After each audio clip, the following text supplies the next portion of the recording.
नमस्कार मित्रांनो, मी धनश्रीज किचनमध्ये आपल्या सर्वांचं मनापासून स्वागत आहे।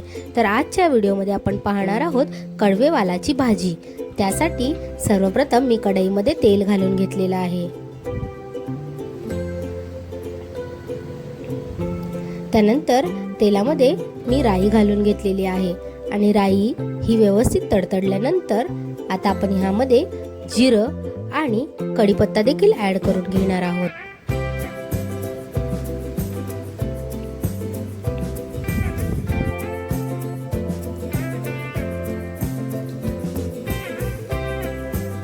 त्यानंतर आता आपल्याला बारीक चिरलेला कांदा आणि टोमॅटो ऍड करून घ्यायचा आहे। कांदा टोमॅटो आपल्याला व्यवस्थित लालसर रंगावर त्याला थोडंसं तेल सुटेपर्यंत तेलामध्ये फ्राय करून घ्यायचा आहे। आता आपण यामध्ये चिमूटभर हळद घालून घेणार आहोत।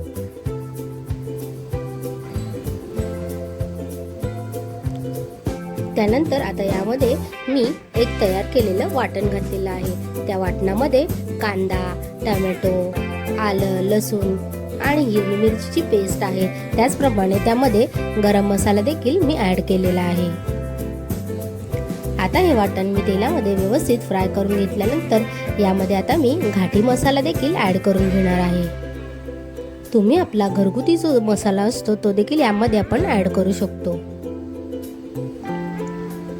आता पुन्हा हे मिश्रण मी परतून घेऊन व्यवस्थितरित्या त्याला तेल सुटेपर्यंत फ्राय करून घेणार आहे। आता यामध्ये मी थोडासा हिंग घातलेला आहे। हिंग घालून झाल्यानंतर आता यामध्ये मी भिजत घातलेले वाल सोलून यामध्ये मी ऍड केलेले आहेत। आता हे वाल या मसाल्यामध्ये चांगले व्यवस्थित परतून घ्यायचे आहेत आणि यावर बारीक चिरलेली कोथिंबीर आपल्याला पेरून घ्यायची आहे।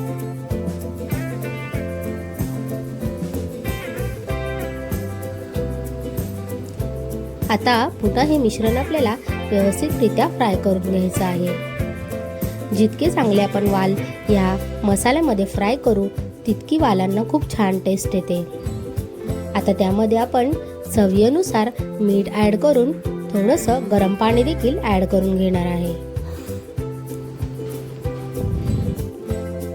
गरम पाणी ऍड केल्यानंतर आता आपण यावर झाकण मारून घेणार आहोत आणि झाकणावर देखील थोडंसं गरम पाणी घालून घेणार आहोत।